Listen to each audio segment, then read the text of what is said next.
Road, Pastoral Junction, a honom na yewo. Okay. Telephone number 0530 38 78 12. So now eyo bia o de bata beta clinic asanya midin kan diabetes, hypertension, when you stroke we bubu agudem what they buy a besho. Who infections be to say gonorrhea, syphilis, candidiasis, ni na o de buy a besho, typhoid fever o de buy a besho, or ba on to mimbunin, sa bema ne pagude so I den aquaform.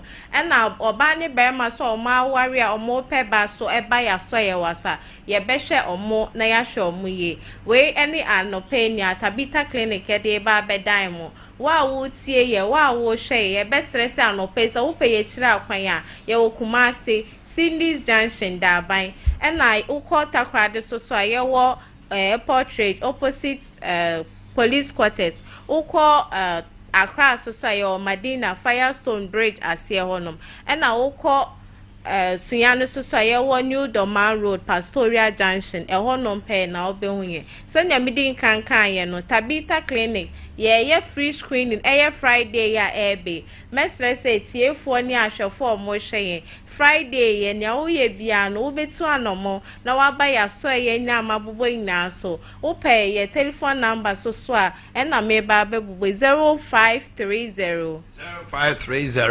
38 78 12. Then that's it. Okay. Nyamenka ho pa. Right. All right. Okay. Anope Mamini lawyer Kebrenya is a constitutional lawyer. And to check now let's peruse the matter here, interrogate it to find out. Sir OSP and somehow Okikano, to what extent Ghana Interpol, you bet me no modern Komo can for real to be brought back to Ghana by force through Interpol, and I say calling for online prosecution. No, Lawyer Gabriel, good morning. Good morning. Now what to say? Yeah, unia Iiadeakye. Okay, we don't about the see. I don't pay. Office of the Special Prosecutor, in the person of Kisia Jabin, and the other two just say former Finance Minister Ken Oforiatta should report by the close of day, which is today, or face Interpol red notice alert on his person. We are told, sir, Wamana lawyer for Breno say he cannot make himself available, but if they want to have an online discussion or online prosecution, he's ready available. Son say, and the condition of health, and your papa, 7 minutes to Ghana. What Roma, take us through. What does Ghana Mra Eka say obi what is sobo and answer the sombi tono so me in mano. Then nipano ewo amanonia yenya mfa no nkogina court no obetimi ama Interpol achi no as a wanted person na bibisa. What are my chere mu kakra? Yo, that's it. Yes, your person now no. Your father is only accused person. That's a suspect. Oh, you're suspect, that's right. Oh, you're suspect. So sorry about that. Nah, say, Okobotumpa is presumed innocent until proven guilty. And it was human rights and so. But Obi Oku be cry on the right guaranteed under the Constitution. Now, as part of the right, medical care health, that's your right. He said, Nipano, who suspected say why upon the bina or the investigation, I say, but the medical excuse duty say, or you're there. Won't be for so the second century on the Hona investigation. Because the investigation, or better have a class of Minkasa. The way you be a family court, maybe no court, but has the right to remain silent. Mm-hmm. And then, what can I say? Electronic Transaction Act, and so something about video conferencing and in the court crisis here, there were video conferencing room. How could you witness no evidence from the witness? Now, mind you, like I said, we several acts. But when it comes to procedures, the idea, civil procedure also, you to apply a woman. But evidence taken is animal it's also applicable. And then with the criminal law, so no, the independent piano, if an action in person, and you know, one between the which means, in fact, to be a new one, who find it out, I said, baby. Say, that's who films is here, some no. Into your better say, or being out one day, no be facing law, and I say, remember, this year, I found this woman. Same brand into number, man, and friend, and why I stand on. Or man, or back touch with Fuma, then what I begin. You cannot prosecute him. So at the end of the person, you will achieve the result. So I think say we must employ the kind of reasonableness. Say a man will, but he should do what is reasonable under the circumstance. And if I say, II2 say, or yeah, they were threatening so obey say Interpol red notice no. Will the Interpol also vary? Niema no say na lawyer for between Interpol for dingita ho ana say eba saa na omo kochi no aso omo kochi no the hospital bed so come akochi no.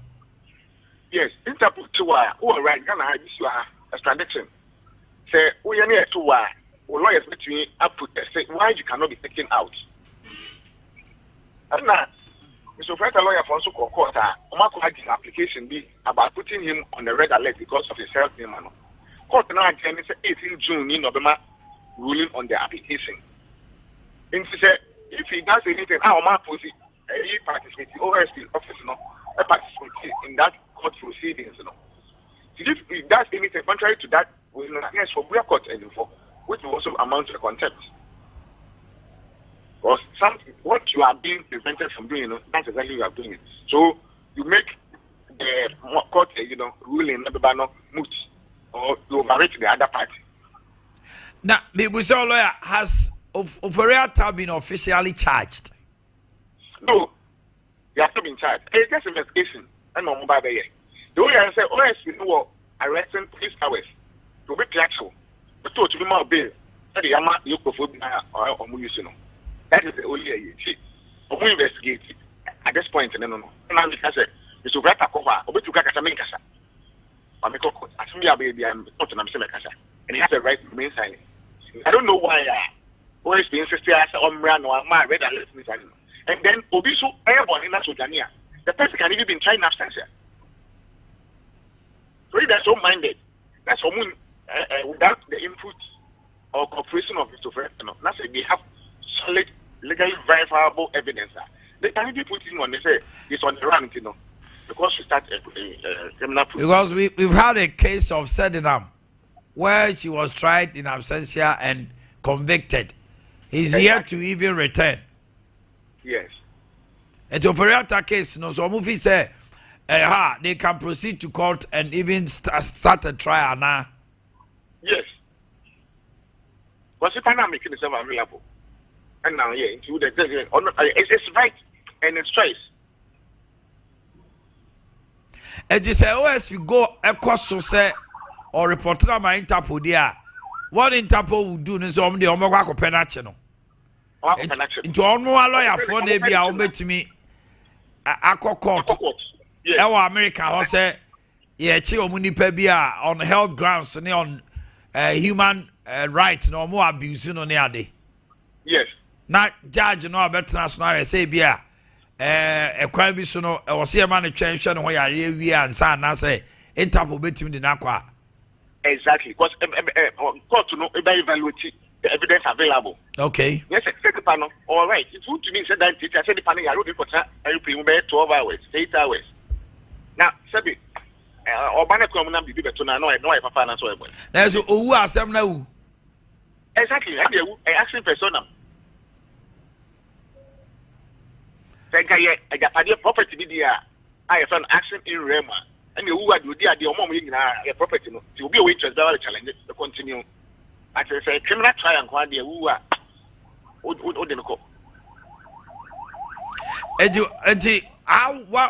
what advice would you give to the OSP as a lawyer, as a legal practitioner? The same said we should do what is reasonable. Also, as you said so, say Mr. Rata Yarea on to me, Emma. Because you have said that, then I'm not blessed the past and by OSP so much to cry, I collaborate with America for. Into we say so. We feel so bad to try to come and be honest. No, we need you to tell us something if you're so minded. Yes, be a special treatment about Yari. When the Kumas win him, Mr. Freta no Yari. As a public notice. Exactly. It is known. The man paying actually a Yari at Nicoya. So we are so Yari. No duty to perform as a vice president, but no Yari to know. But that's only no performing. And we turn on that. Waba. So Yari the young fight Niagro. The way I say, we confirm say, well, Yari and Pa on to me. This will be a ruse.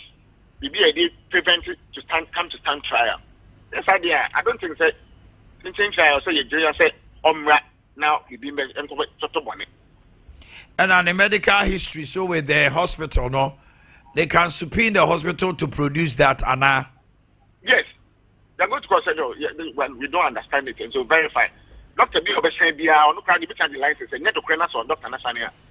No class who bit much, no. The idea I can verify easily. So why in your legal mind do you think the OSP's insistence on his presence here? Didn't an officer or prison charges of Riata Bay? And no one Gruma say no. The Pena power will be able to see you soon. Okay. And it's Sibibri. I miss the package and I'm a Sana by maybe not a consular. It wasn't right. But the Papa insisted. Say, oh yeah. And I'm saying quite filing human rights action, you know. Almost like charges prosecuting so we're declining from giving feelings a certain form. When I know a fair man that. Into power and its use. A very important thing I say can answer. The way you abuse power. Criminal jurisprudence, you know. Mm-hmm. That's accused person has a right and is presumed innocent. Yeah, civil law and yet a common law, civil law. Civil law, no, will now prove innocence. But common law, no, the prosecuting authority no must prove your guilt beyond reasonable doubt that you are innocent. And yet prosecution. And it's that when there is even a shred of doubt, it ensures the benefit of the accused person. Mm-hmm.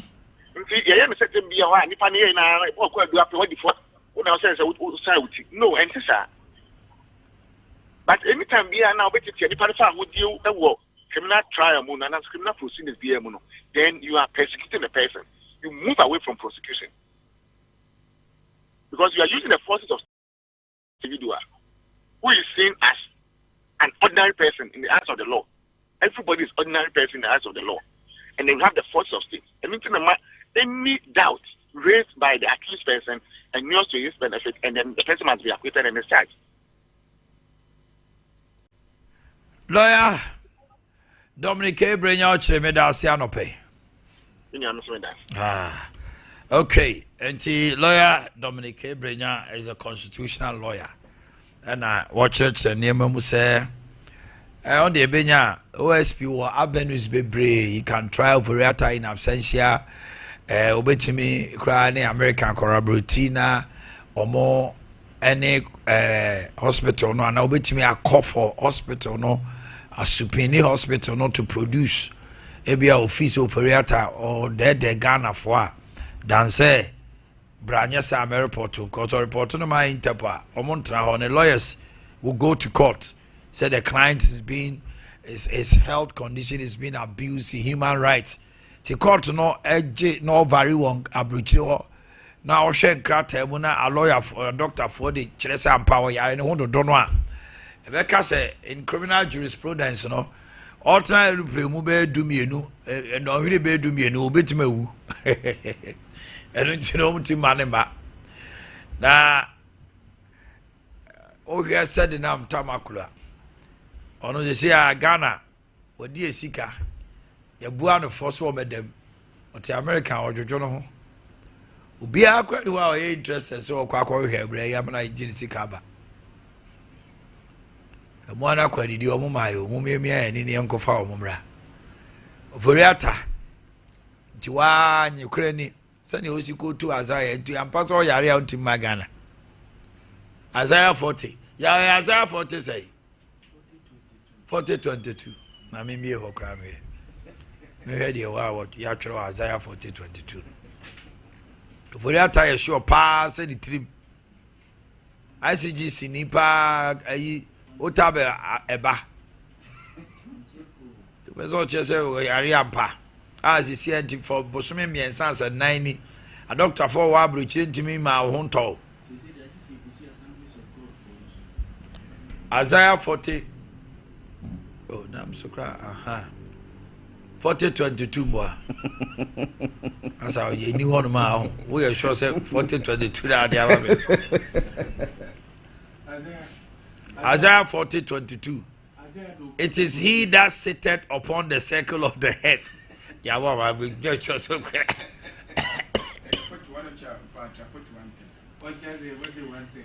Now, who now who go to 41:10? Yeah, I saw Isaiah 40 or the 340 or 40.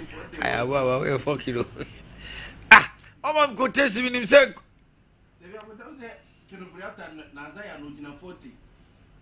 On in 40. Yeah, o microphone no. Only asante. Okay, yeah no gina 40. 41 say 10. Hold you are going to pay. I'm very sure. Okay, I'm here. Fear thou not, for I am with thee.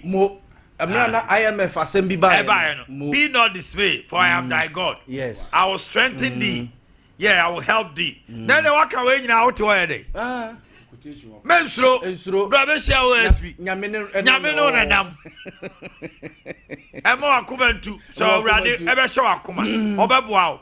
Ode na base mo den ebe pagya o. Na ode nsa nifa ekura o mu kan tu mo. Na you ask do kwa asori. Asori dem kra o si ho ache. Ye tu ha no a. Why no one be go to be aboy. Ya grace wo on kwa asori. Isaiah 48:10. The net was so down so on kwa asori. Fear thou not. Over your turn na usro. Fear thou not to yaw. Fear thou not in the Abraham open so. Ya twa wo ho. Ensro. Na me no na wo ho. Mara komantu. Over your turn na komantu. Na de na me ni wo nyankopon. Mesa wo den. There be enso ewura do nyankopon he. Enso meboa wo. There be enso Dimitri ni di fa be kura mu. Na for your turn wo quotation we a. Oh speak. Fear we usro no. Akwete to near the Jesus and Jesus wept. Jesus was soon na anewre na ho nye say to de de. Kero for ata wura ho. Ti operata wept. Operata to perfecto. Gana for operata onye gere ni bi mana. Say onye gere ni bi ala. E bi before mu sorry o. Economy ya ti de yem say. Economy no kasa amfo be poro. Go papa we de nyame ni ya odi enya o.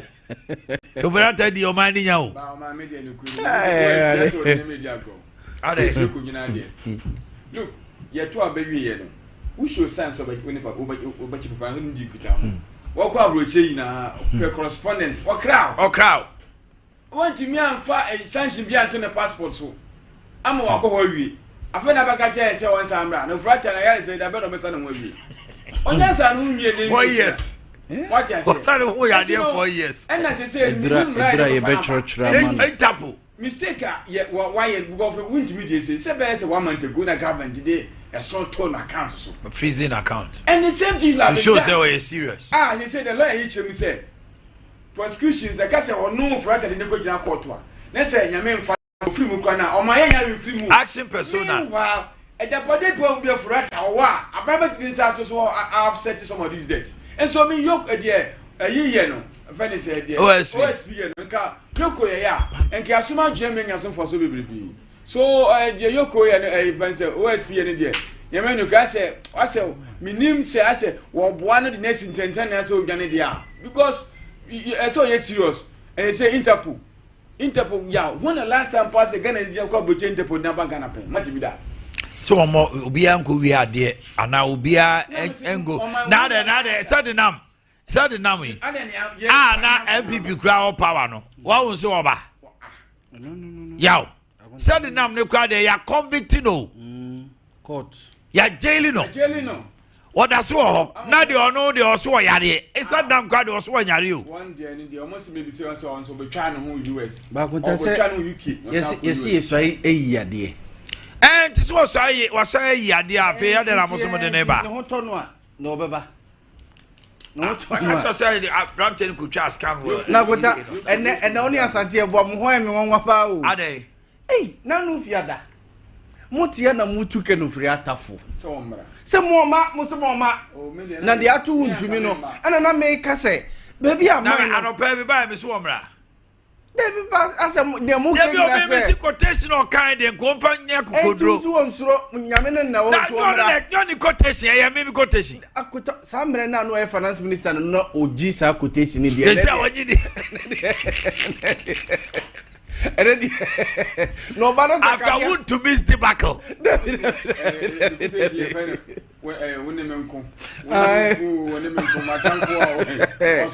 Nakota second of reactor duru chromacy one here say omochino say omo invite neso or na oba operator dey play am here o sikura omo fu play akota one here emerwa ne nkokora na omo kosa lai koje omo di DP no omo na besa akwa lai say mine no omo ne no omo jiri dum na ono mani ni ye my way odi baba akutu the party co position sala ni is ono kwa onye mcha na do kra to the party co position wa wonye flag bearer ososo wonye running mate decisions nyina na the tinasa no the MPP they were no men, they didn't have balls.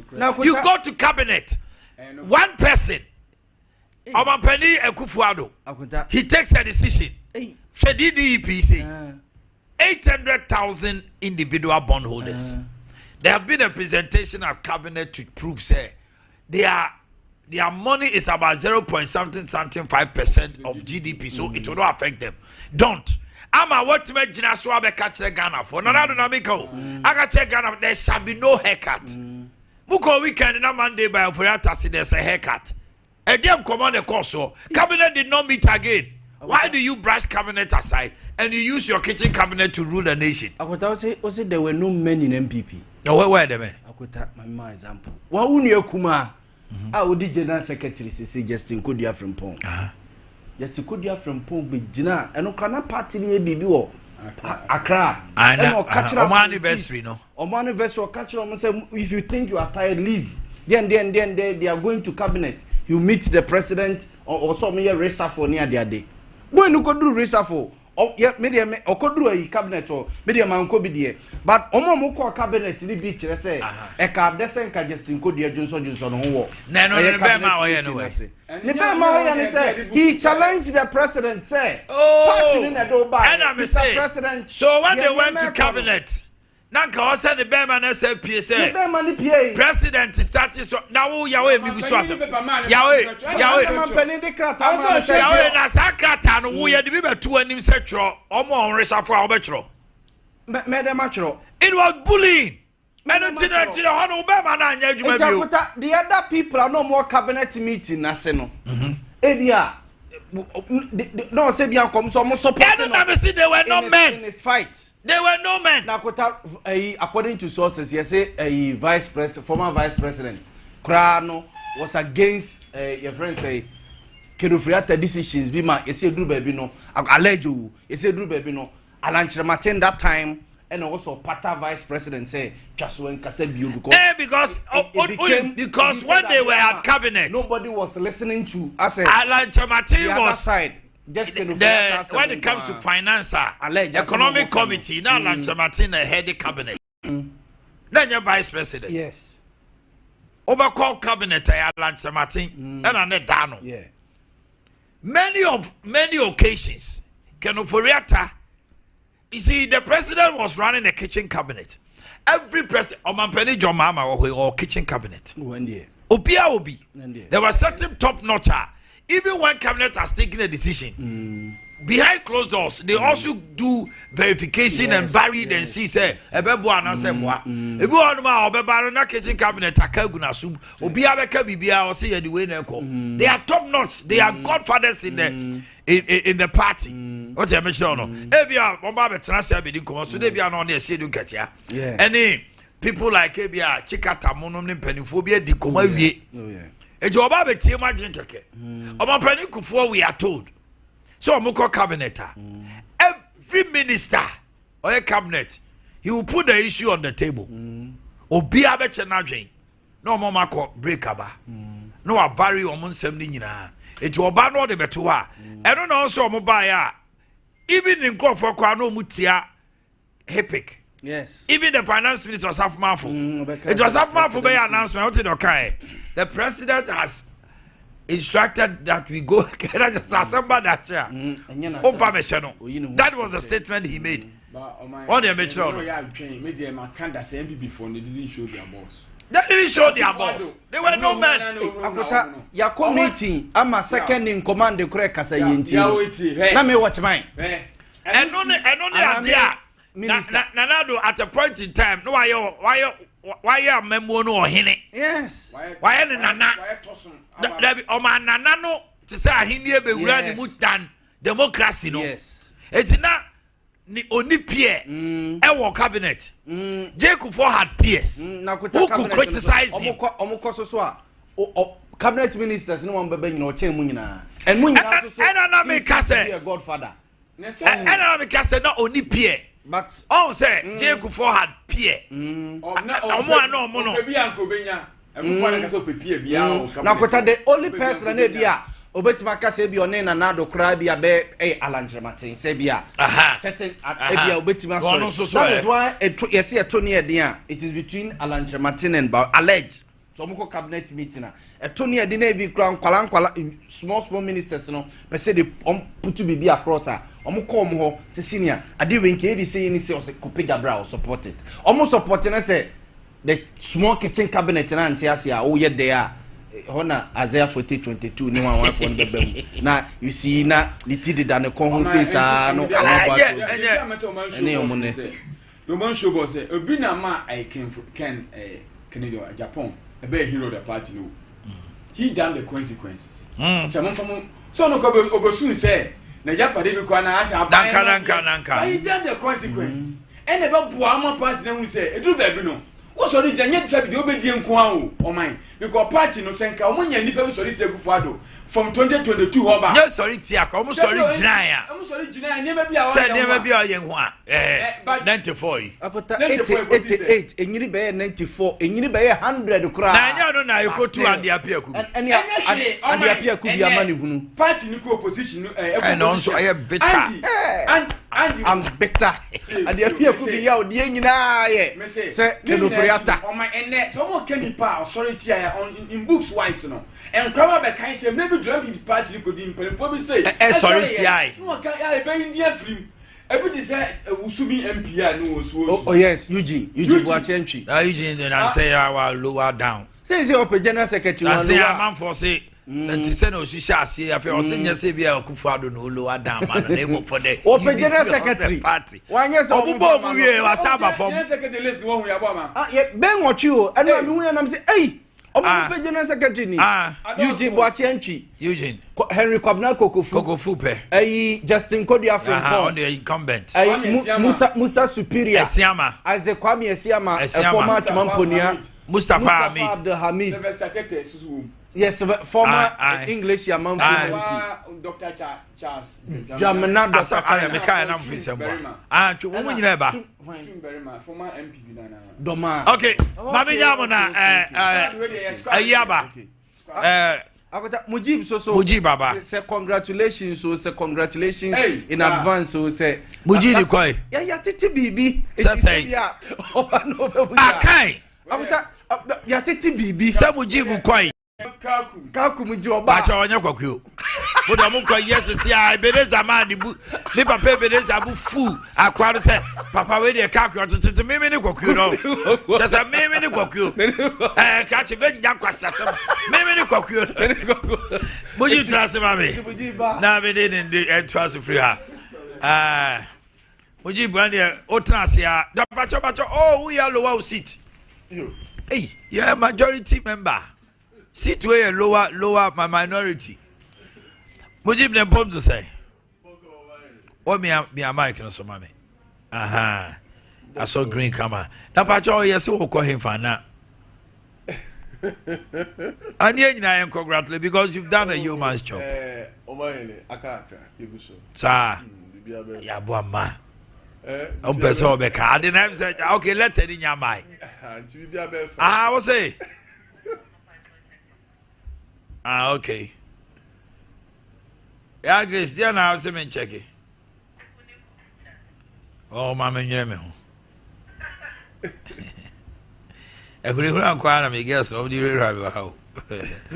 Anyway, report on June 2nd of face. What is a Interpol seal for Riata? OSP or sister buy and then call you no my or the name Interpol. Chama to me, detention, the matters are rising. Akoba say, she see an almost so much maybe be a name.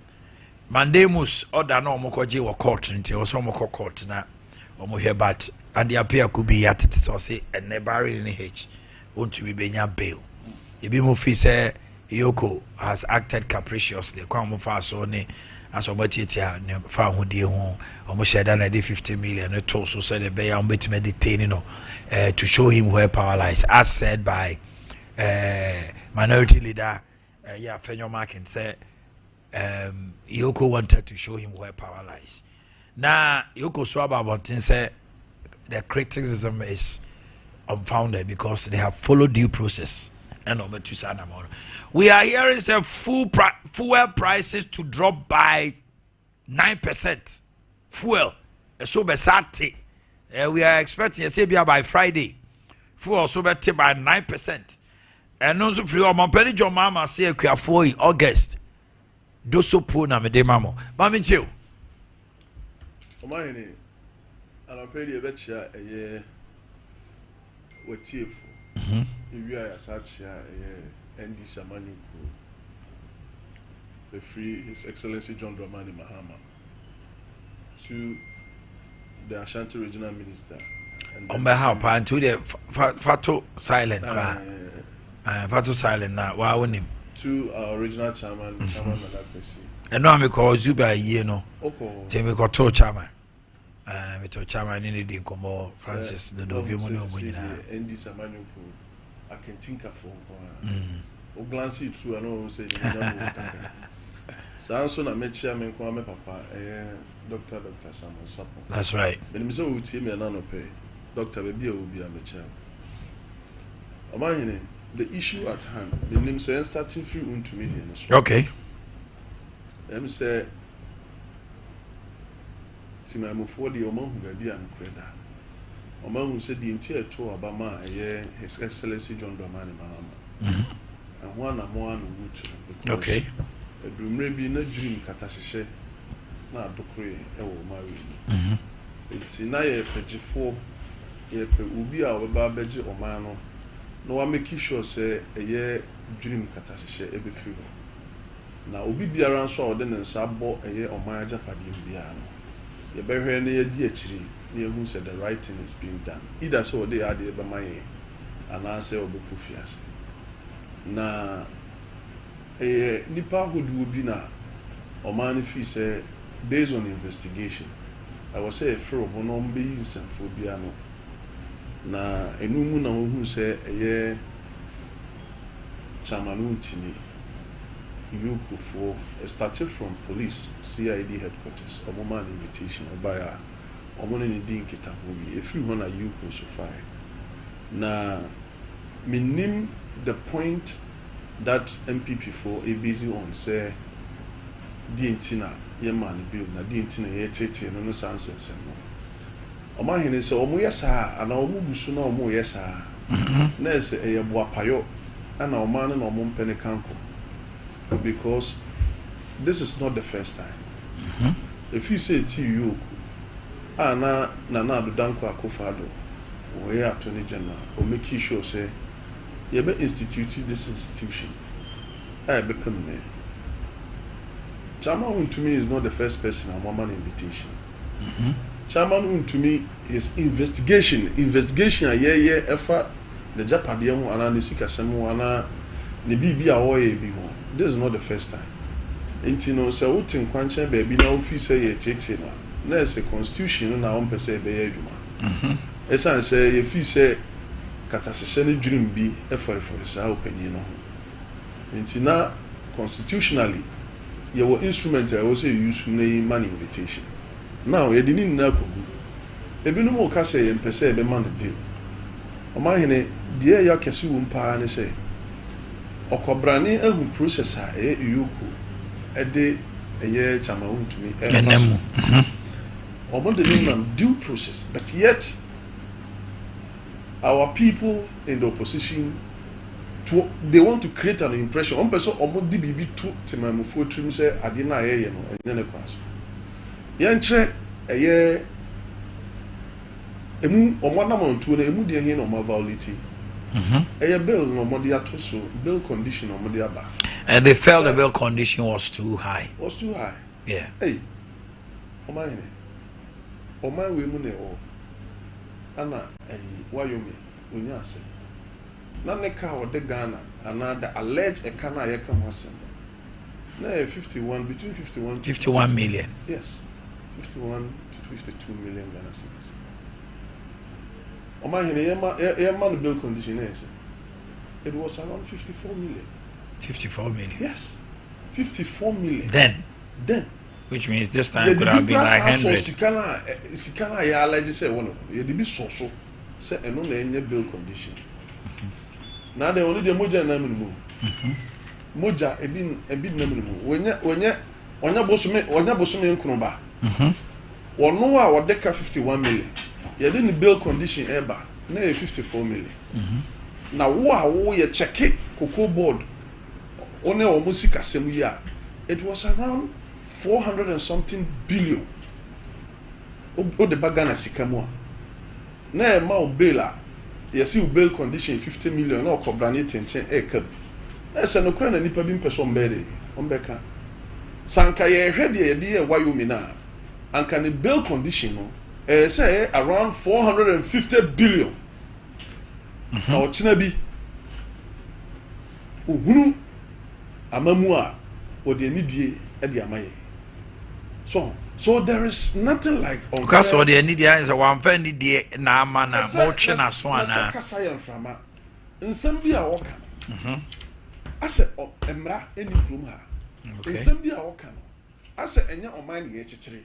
In Sambia ye waka. I said omani and a japade. You get it? It's no media me fi say yoko no kra no omane timamofo anaga maya nini.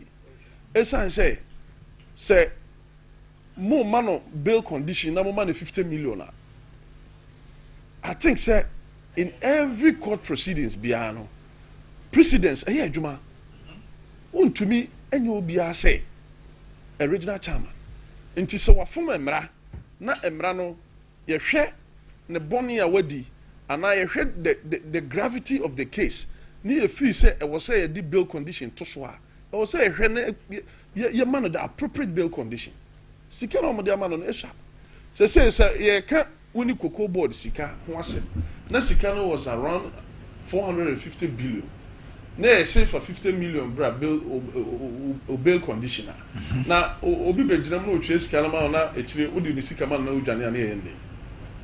Ahun de meche no. Nti o say bail condition no e higher than sika ye ka ho asem. In fact, we can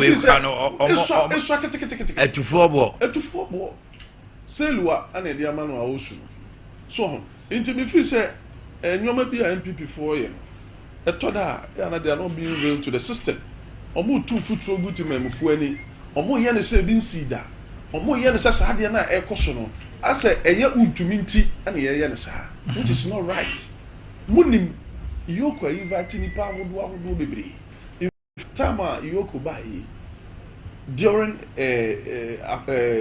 Jericho Force era. Any power more invite to a more baby. We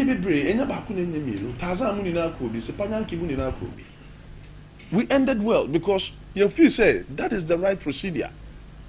What do you say about Omaya Japadim and I said who bon Omaya Japadim bibi mua and now who bon dream bimua. I was a friend no Edin Kita only baby and day. What is wrong with that? And I'm a babina. Yo, as a monkwana, BBC Atomo. In fact, Iiadeakye Abia, for the first time, I've saluted the man. If he said he spoke the man is intellectually correct. Level-headed person. Because we didn't send the Awoka. They should go home. Then because I don't know, a constitutional procedure. Boni be any actually. Almost Tihon and almost pretended as if say you compare on the map. A year friend said, Chamaun to me be. Was in fact, surety of the buyer crown. Microphone at a drum extra. Some be making sure some be verification. There's a court order of mandamus. Into the anti-Namatin Chamu. Nana baby, I would dream or Amano any question you are to trust him. In fact, you have a law background. I don't know if I'm correct. Yeah, we're a lawyer. It doesn't add up. Mama, I'm from Philly, as if said, and your constitution, I said, you didn't feature baby, neighbor don't come in here. Okay. They should come up again and then do their things right. See, I'm going to call position. On Cocoa and then Kenoforiata. Omanhene. And yes. Cocoa, yes, share say Cocoa world market 9,700. In Tini, if you say it is not right, so Ubibe Karini Cocoa or man we at the Ama buys one. Manisika somewhere around 2,000 to 3,000. We thought it was wrong. In fact, so I carry a policy being a FFD, free fertilizer distribution. Free. Intino na omunya, omunya the zeal to work and have more production. Now, baby, omu fee say, and our MPP fee so modi cocoa bona country no. Almost see and fro. We in an NDC feel say you are rather cheating the cocoa farmer. More cocoa farmer no man in the production. Emani nuya cocoa ni. Esa se sika ya na mokoche. Unkukuru nso a odi anasa waje na wa manisika na wo wako. Anasa waje na wako career ba obetwa. Na adenti na wo koto ne 97 million na abema ne 30 million. Nti ya ba ba mu ne ye hye omo se sika na omo je no. Mo hwese sika ne sika do so kuntu mo ne age sika ne nye. Esa baby e carry no se ne ton no. Nti ama cocoa farmers ehun say yes. Indeed, ya no mo sisi wo mu ye pa. Into a to abandon boom at the boy in this amount. In fact, His Excellency John Dramani Mahama, in the Sona speech, he made it clear. Say a very adjustment. Ampeni Ampa, August, it is in the pipeline. There is nothing less than 6,000 per kukuba. She says, Sani Ayano, and a Sana Shisha. It cost 6,000. Oh, why not? There wouldn't be anything less than 6,000 Ghana cedis. Inti se me no ka say cocoa farmer bi tie a adenchechi dede yo because aban we a oban no wa ba de ama omo ye ba ama omo sa ye ba ama omo do ntuma pa ana ntuma fita afria no mo de adenchechi wa bonte because ye make sure say omo and also mo take the benefit of cocoa prices enye aban no essence omo ye no ma sha aban na ni munyam. After all, almost a banana anyone no, a banana should be a baby cacao. In Tia Kukru, majority of Omusicano, and found two baby, a bra or monebre on the grounds. The sun into the cocoa farmers. Baby Omoko die on to Abama and DC, Omosanko Hubi, near Badi Amon, and it is coming live. Ebio, the issue of Kenoforiata, Omanhene, Oforiata, Eddie Adrian Kuma. We are all aware. Second Furiata. say enya His Excellency John Dramani Mahama ana Yankopon bie nani akatima mufu akoma no ba ban mu anka na me no mi no bebi etinke ni die all Ghanaian people are enlightened. And him say, the difficulty that we have passed through in this country was as a result of bad finance minister. In fact, Obekaya, almost 90 of their MPs at the parliament at that time, a petition against the removal of finance minister. That's right. Esen nyoma boni ani ekoso. Esen yesika na papa ne dia, yesika sema na papa ne dia edidi agro kroma. In fact, me of a former MP, meaning say no oni aban mu that time wate and we mu so say the odi a dream kese Ghana you call bankrupt, Ghana you call negative, you call junk. Friends, finance minister ene no one ba sama ye kana se intino wokoye nipa bia na president kura no e the decision ba papa no why den to some extension with we bogu e de ne de ba so obekaya tama His Excellency Nana Addo Dankwa Akufo-Addo e ba obegina CPO so ka say there wouldn't be any haircut Omanhene ense okroma Omanpanyin be kan wo CPO so clear say haircut bi ensi unwa sa akọ Omanpanyin table ho ko ka kyen say opanyin me na me ye abaya na msenior me hwesi kasem so me ka tell say haircut be wo nso akogina CPA so ka say there wouldn't be no haircut. In fact wono na sem na wo kan ye no eno na ye de ye adwuma there was a haircut intino okoduru pempenso ana no ho den eduru ba bi no Omanpanyin kasakura wono ne de ne ye fa ye fa Omanpanyin de na nka wo say no hwan na 90 MPs a petition say wo say o man no inti yenyi wo free bo na still petition no ekoye ball mu ade na so ho de yi pa. In fact o crime de bebiri emere be permit ya ye be di hu komo esan say ne de no doso ai wo so ba no be ya no ene de wo so yare na enu echi wa hu no video a o ne na ma o didi wo restaurant a ho do wo UK America ho obi a o yare wuni se o ma no na wafa no fo ana wakotena baabi ene de metina na pa ni se wo so wontimi manti no be virtual meeting yenye virtual menim obi a na ni gye ho menhu obi a ne tirimu ye ne de o man we eso so chen kenoforiata ne tirimu ye ne asa wo ye Ghana last born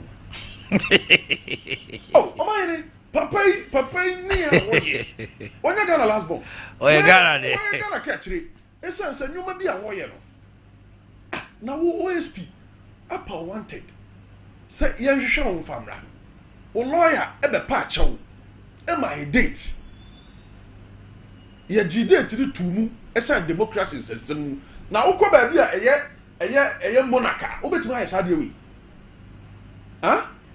wo ko ba bi a omumre mu odin a ko Saudi Arabia na opanyin to ne sanfrew na massa excuses we na hwedi besi wonya de yafu ana wo keka won nsam na otim fichire baabi se kura time a wo ka virtual meeting asem yi kura na oda ne mpaso wa firefu into the mesre OSP said by the close of the day wa ma oba issue communique ye be share eni diem communique a oba issue no o issue no awon dem mu wo ma mu nya den wo ma ne minimu nya den ye won se sa papa yi eye kenoforiata won som chen oman mra omro mra bia so ye ntimi ma o leverage no o de 58 million ekotu amana. Okay. Let me put them on say a common idea. Let me situate the investigations. One, petroleum and minerals revenue. Of course. Contractual arrangement between Boakye SMG, Strategic Mobilization Ghana Limited, and the Ghana Revenue Authority. SML. SML, yes. SML of Ghana. Yes. But say Strategic Mobilization Ghana Limited. Yes, Ghana. SML, yes. Electricity company contract. Yes. The termination of a contract between ECG of Ghana and Beijing's Yaochain Technology, BXC. A very serious National Cathedral. Procurement procedure and financial transaction relating to the National Cathedral. Of course. And our boss, no. Ambulance procurement. Yes. Ministry of Health contract with Service Ghana Auto Group. I see about 110 million Ghana cedis involved for purchasing and maintaining 307 ambulances. Yes. Then the fifth one is GRA Tax P Fund Management, handling and disbursement of funds from the Tax P Fund account of the Assembly OSP Kase and Yemen Numi the Hubomu. One who see why I'm called honorable. I said, you see, a very serious allegations. Oh, Brabe, you one also, and now yes, you see, or you say, one and that's our opportunity, maybe. Or man, we since Fourth Republic. Omanhene, or being one bassaman, one hand at the second. Some people raise concerns that why you not interested in Sednam. Sednam has been convicted. Jailed in absentia, you are not searching for him. My brother, OSP in his own wisdom, case where a case at that time I'm food in our so yes, you are talking about Sedinam, we agree. But what we are saying is that Sedinam, and Sedinam, and the king of Oyata, the Ohen and Honsam in Yaukeseba. The Ohen and the Okoto, Yamu and Otetia, not petrol ground to be. You see, let's talk about somebody who has impacted negatively in our life. Where you be an Oman Sensam, Yesika Ekutanwa, why no passa? Was saying, Mama for move, eh? DDEP somewhere near. Domestic death such a people died through this inability to settle their debt. Obi the Sikama. Some may talk a good year and answer may talk bond the free. The principal, a do Fanadia man who said that. The prophet that so Fanadia man who said that. So say one day you want to draw and you understand? You see, to a certain level, not papa, not born in the woolly trim. Me heard that me bow. Me heard your friend say, Kenoforiata. I'm seeing demon. Hey. Yes, because Obi award this 60 years work pension. A Juma no wodi akogu. Obi award this 60 and above. A Juma be no bet my ebi. In the person's wisdom, often say sika kakra okuta no. What they koto abaya japade. No what did do? What did you? Omanhene, this is a very serious issue. Abaya do kaya dey obetua. E duro pempen so ontimi ntuaka. Ana so okay. E bia na me profit ni ntina ontimi nya dai. Ntuaka. Me sika na me dey man, o dey fama me na echi. Fama me yi mama. E no so akoda me yase. Hey, onya me sika mama ya, okay, profit ni pon ho kakra mama na be nkodi. Wo se da. Na say nipa no be no survive. Okay, you get the point. I get you. Yeah, amatima mo fu ebi afama ebi the yaw pressure wu, obi the kidney problem wu. Into what's half for into wasam enye hiasem mfama o man na. Ano ya sama Abdul Rahman Mujib Ebusa, Mami Enko, Honorable George Obentachi, former Member of Parliament, Manson Kwanta constituency, is a tax expert also and a finance person. Honorable Marchi. Now, Pop to say, Mamma also change and some adapt so cocoa to be announced new price August, favorable rates for farmers. President assures. Afei second and then come to Ghana or face Interpol and then won't to me ask me, Mammy Tio. That's me. And so when I'm when it comes to say, you can't among the same one. If you make us as him, we, the Monfontin, if I juma, tis I a man, any ever so I could born for Yassi. Politics na yen. Omanhene, any say a chim, and I am born as a football. Until we were more away, and we were afar. Until your bargains you in Yashano. He's a kind of policy, and I say, I found me and this name PP, or Marcano, Obekina and because of Gantis for Chi. In the Asia country, we have also Boshan Yonko. And you know, a quay bit say, Wa Obashagono, Kundia Odia Bibia Odia, and the winner takes all. 2 akoye say emna na de yeduma no enibi we yo fe bia sa na tie enti ya na penfo bi ka sim bi say omom ye motivators say no motivation speakers no ya was say non-conformity going beyond these 2 words a chiro saying obeying the nche obi o these 2 words na control asase so na non-conformity ne omo ka say going beyond no it looks like say we come here we go beyond the law, you don't conform to the law to when you say class for omo de bia omo nya omanu si die and them kasa ye kasa omanu ya makana de bia oman che say wo me papa yi enyine wo hanyina kabum say ya tikro we e fe no oman Ghana kamede mo na so de wo yo oman we ya me quote from the Bible say yakobon bombe ba ko pe Adam no ka say Adam in God of Eden the man kofa they dis no shame mama no say hwe omanu siye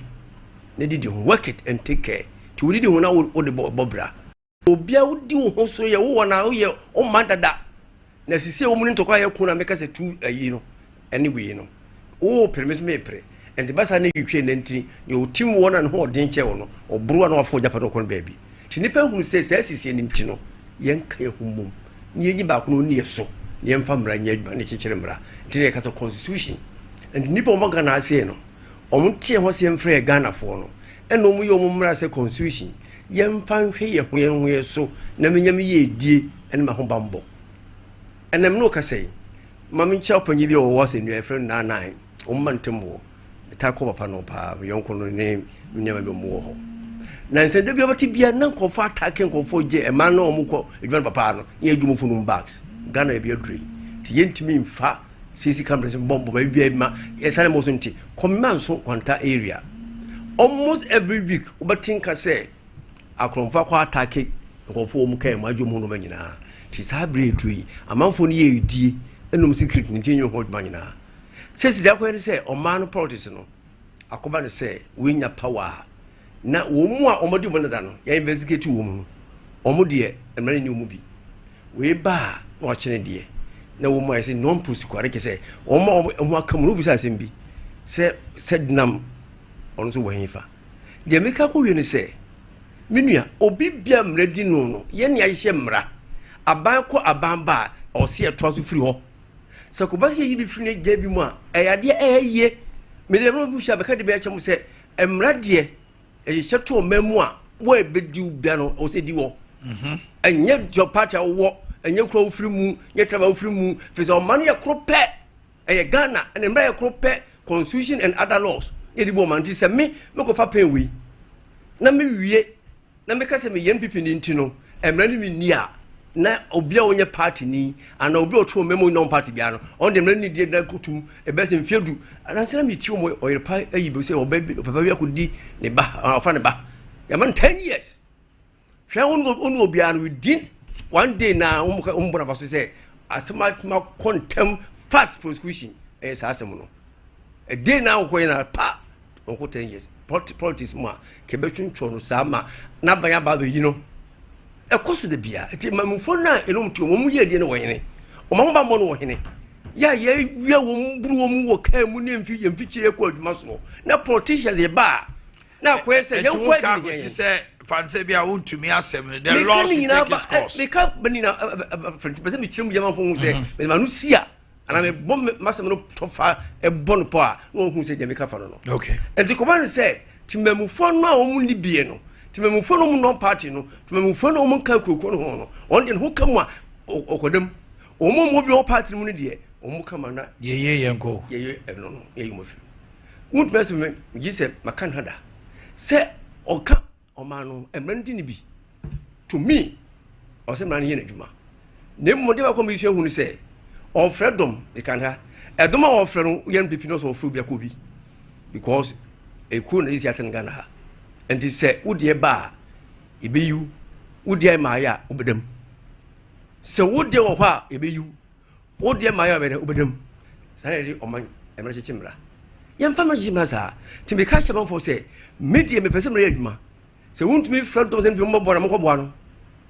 If you say, or monkey chiriano, yen ye moon, a bansamwa, and to Shamu will be ano, anya mani gisem so wodamu na emom bisa ka cho se adankara momfa futuo nyeba se ye chechiro ma na chichiru kura emfa ho de ogina emfa ho sika wo emfa ho tumi kura buobi abi yimu mo nipa sese yimu nti no amani pe bi fi se umfata se bia komboja ochi na momfa bo so ntwe bo so ka monhwe se oyekuba munya mudom kuro no momfa bia nto nkyene ho akire na momwa no na mo bi na emom no momemfa nya disua de omemu se emra yemra ediwa adiu bisaka bio wo ye politician wo leader emra yemra ukoni ba ye bone se wo twom dia so a twom dia so bi no pusu kwa fama koku bom edie fama koku board ya on so ye man opuni policy now free enye nipa na exercise investigation no ada no de no ko ja ko de se de ye prosecute no ando si ende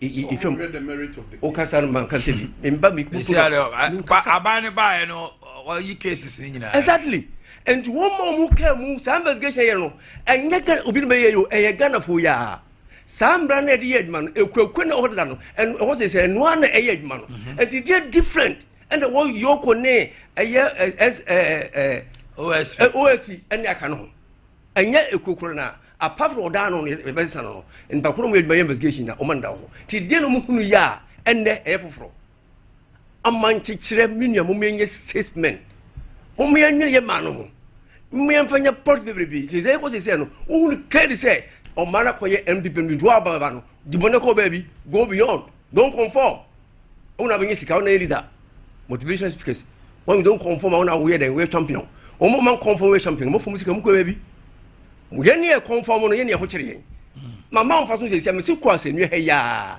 ba fa be fe na nine hotel wo da bia je ma phone no bags komi mema nso kwanta na otwe bia ka me se car and papa attack wo mu mani ben na south mo phone aya wo de bia wo mu nkamu ne ne protest ne de bibi ba na yi mo firi again bonne na wo mo phone aye e mane de o mu kunom de na yeso nkone de na menua o man krona ne timu enipe wo mu no enne no o ma na wo mu sare bia se orientation ne de protest no yanse sano ne ko se dia menua e be ya de be papa ye se me saka se side media ye die no e ntumi asem no wo yam pipini ba so ofro se brabia kobi se ku na odomu no wo yam fom so a onka ho asem daache emra ni pepepe ni mo man sympathy na mo support se be ya be bia ko gina no ekom no no wo oboa mo bi ono ankasa ni ni die wodi se mra ne no krese nye no krese we fom so won fom emra ni pepe ne ho esa na ye dana se ne mo no mo mpono se onyamo dia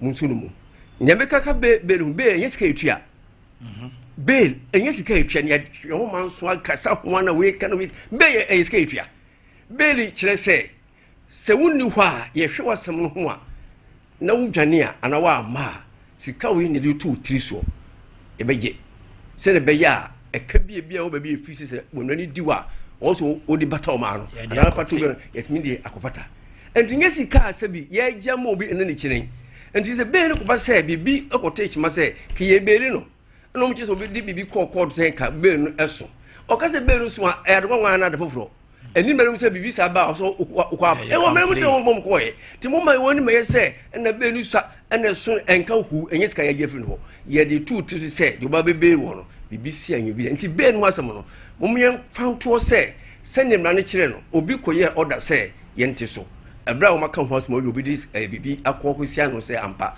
oni ho a me de ho etwa so ajepa do medisia no enti komo wie na wo da nti mu yentwen ebra wo da be fi wo na ontumi onyira oye be ma onyira kono wonko wonko sanity wadi mra na di agwa se mra di wa ko sanwuti ne mo wuko man na me so se wo mu nyuma efi se ekodie ye dom se da chi ho hwintwa me bi se ka se emra ho ma se edwutwa nyen emwe ho ban empien ko so okay wo ko checha so semra no enu kam ye hu se o ma no wo anje boni wo new price of cocoa asem no in August very good prices kwa na koso enti o se hu se ko mulisi no ye start January and I say oba ya wo ye manga se wo twen afiu oba na hu se enema bi wo ho a wo twentwo so se ka twem ho ye ntwa ko fu be se ka ntwa eye strategy ya finance mo no o transfer control expenditure se be ya wo yin kam ya de bit ma boa ma se se kwa ye ni range ndudu mu ka so we is not spending exactly at the moment so who spending he and ama ne masibo ma correct but who say at over the day no obetua tu say wo twa na be see but say so spend it now won spend no show capital expenditure be be ko wura no e ko na mo so ko sika na butua so ntwa ni nyina I keep on saying this over the year ko akrafo na ahwe o man wo ya there was a time after independence and now before independence no farmers was paid something between 30 and 40% out of the market price. The farmers have been cheated for a very long time. And you go niba. Till we know some of these things. You have to be petty farmers.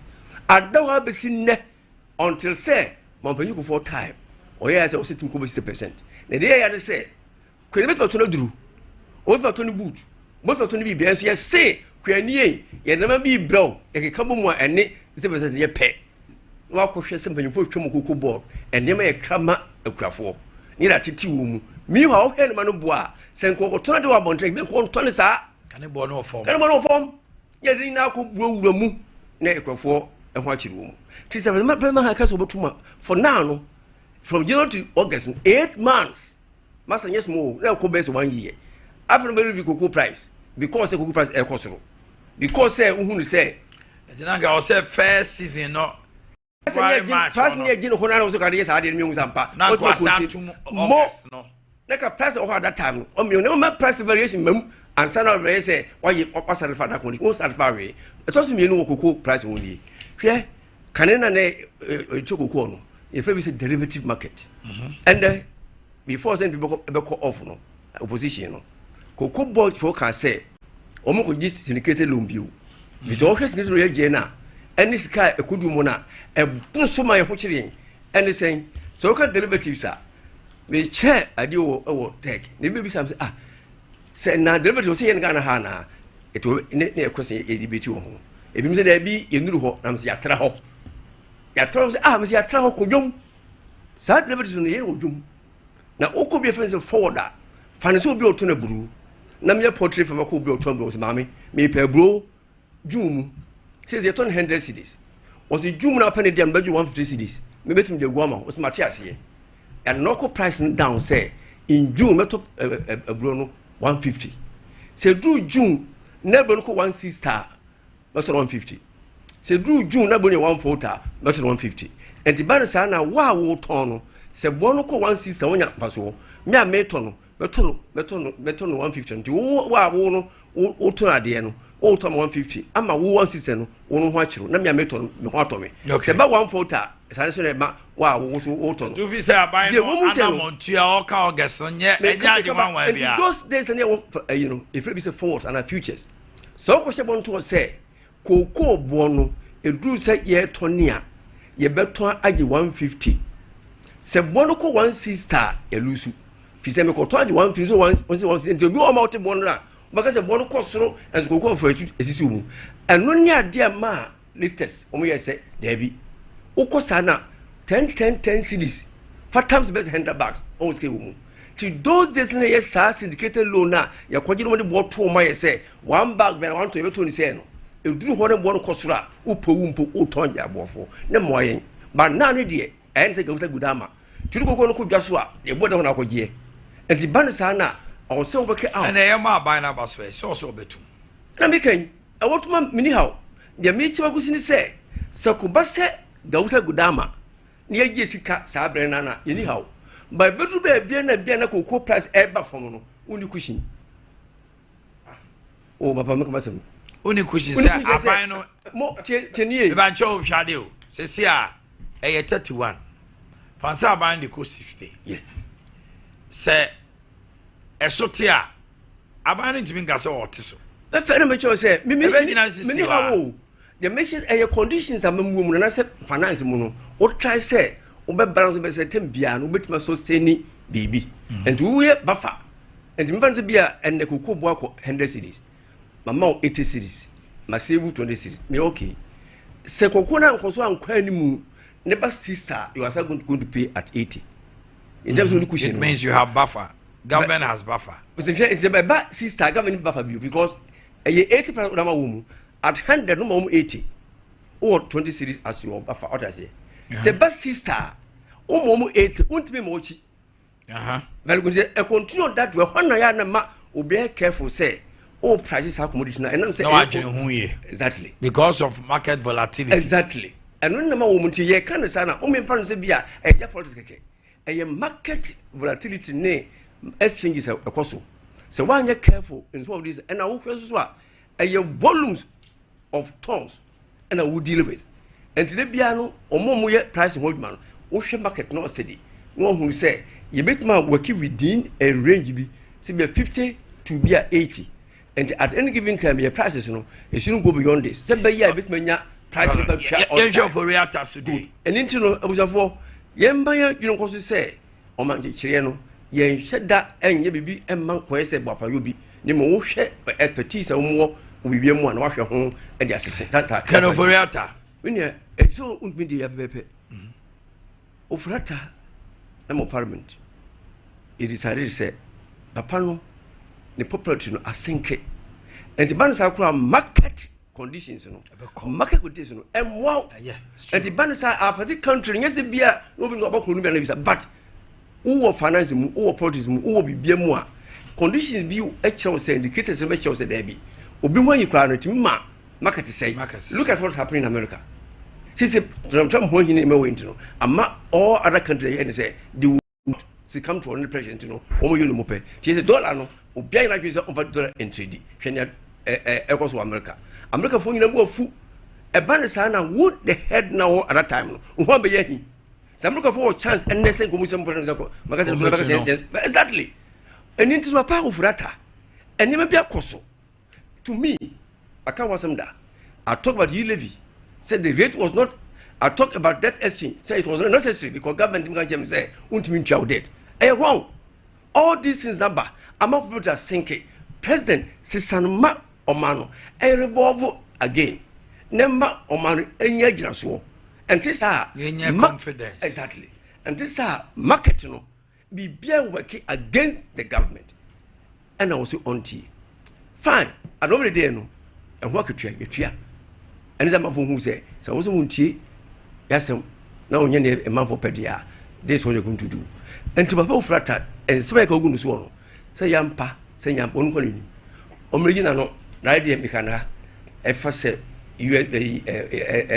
for friend said to me no so we declare so wanted no the issue is that ultimately declare want to apply the Nancy Bispo now serious from office why vindicated so why vindicated o say unyane na we can wasem today where are you she say and man baba say in issue say or say be interview ebechiwo and she say no only esofu who is telling the truth undi boni bia unka bibia e wo se ese odin unya bia wo se ese omomo obuye unya bibia kire se o sika se matoto ye no bibia akuye dia e di ndo se ukota baby ne to nkra did be saka no se ilo frata to me unya boni ohusum be proof right baba on chances ya OCP Ghana Limited ekuafo muntie me ensempane nyina ne se farming season adu na of top fertilizer bi na nye papa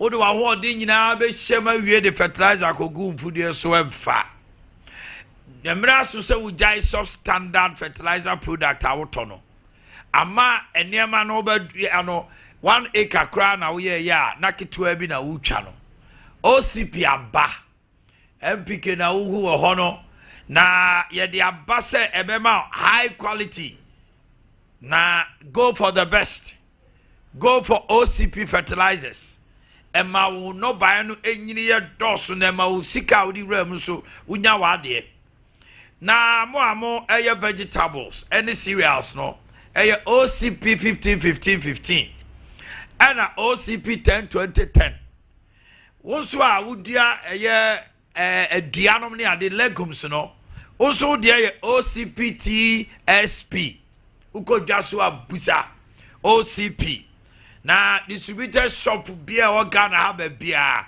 agrochemical shop bia OCP fertilizer papa B OCP Africa committed to our continent ye dey 24 wa bibrim hanomo e dey dwa mesraw obi bibia yira ma mesraw ama menka ne sesia wo so ofa ka trotro efri etimati mase e de call Zuma Junction na academic UCC certificate any photocopy na eshane bag him utim so okopa adwuma o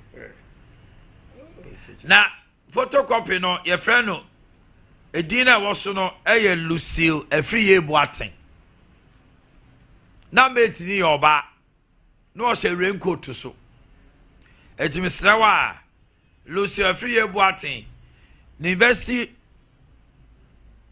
of Cape Coast certificate any photocopy awaye mesraw ayira ababa wa tim se no de kopa adwuma eti Lucille Afriye Boateng say osraw so wa huna freno ewo 0241 722 428 0241 722 428 na bibia enkoso kama mama your birthdays no special birthday to my dearest wife Cynthia Nantechi, CEO of Sindinat Enterprise Edu Melcom opposite. Oh okay Cynthia, from your husband Mike Edu Domfe Akatache Global President ene woman nyina Cynthia na wa wota yama otrin kwa so twedi amponse oma emfie no enkoso sa Jerry John Deere Asango Gold Mine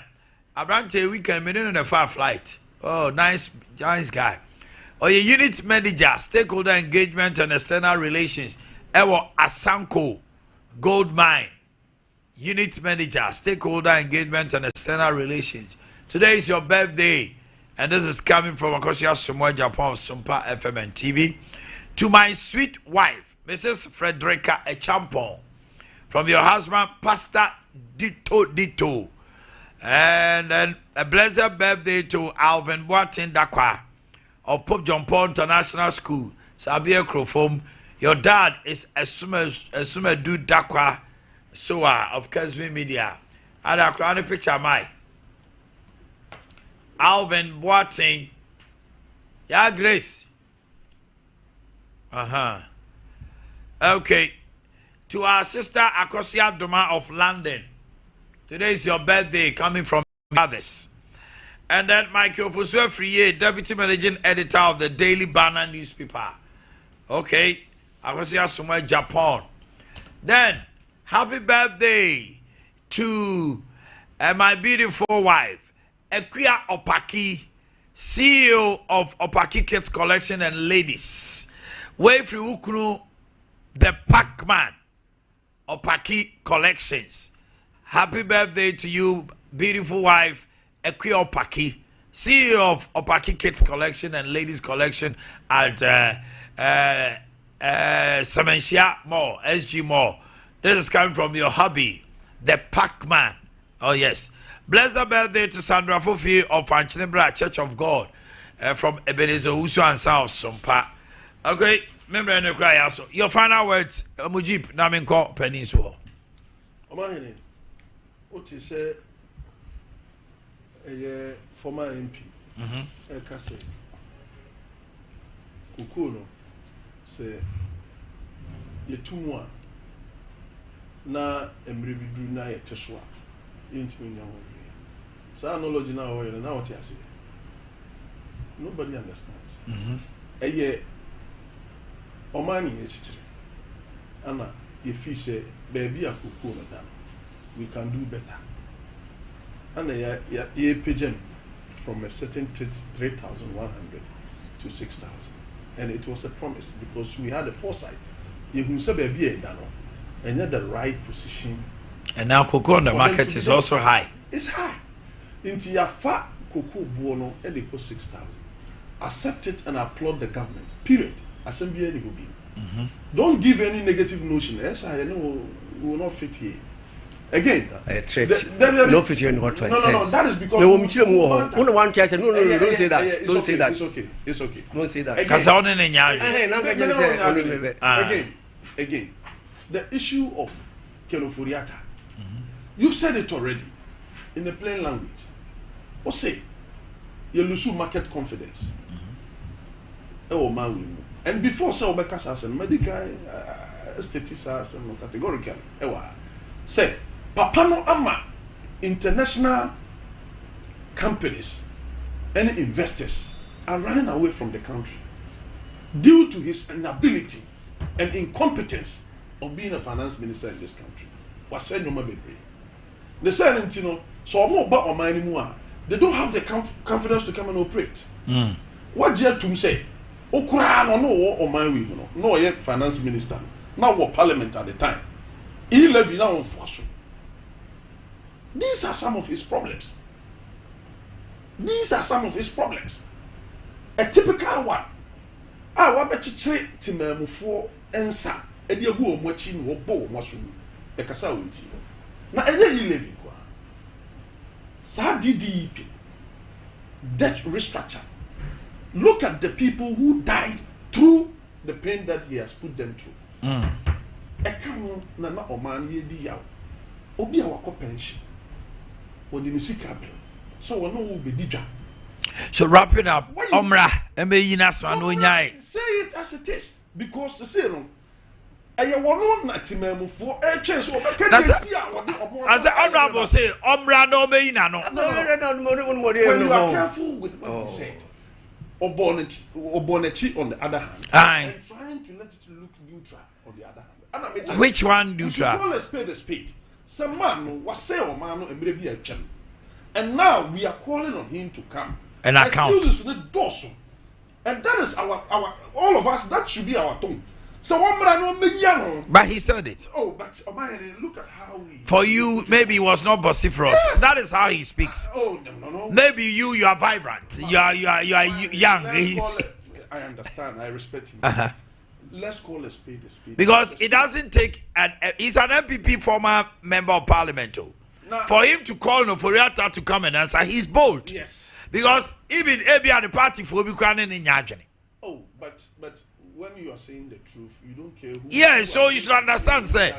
By him standing and taking a stance, even in his party. So we should give him the benefit of saying, yeah, because that should be the natural tone. Want to be crano or say my party for Mamu Yinima. Want to be cocoding, Nemo, and Brano dear, said you are, Kuyuano.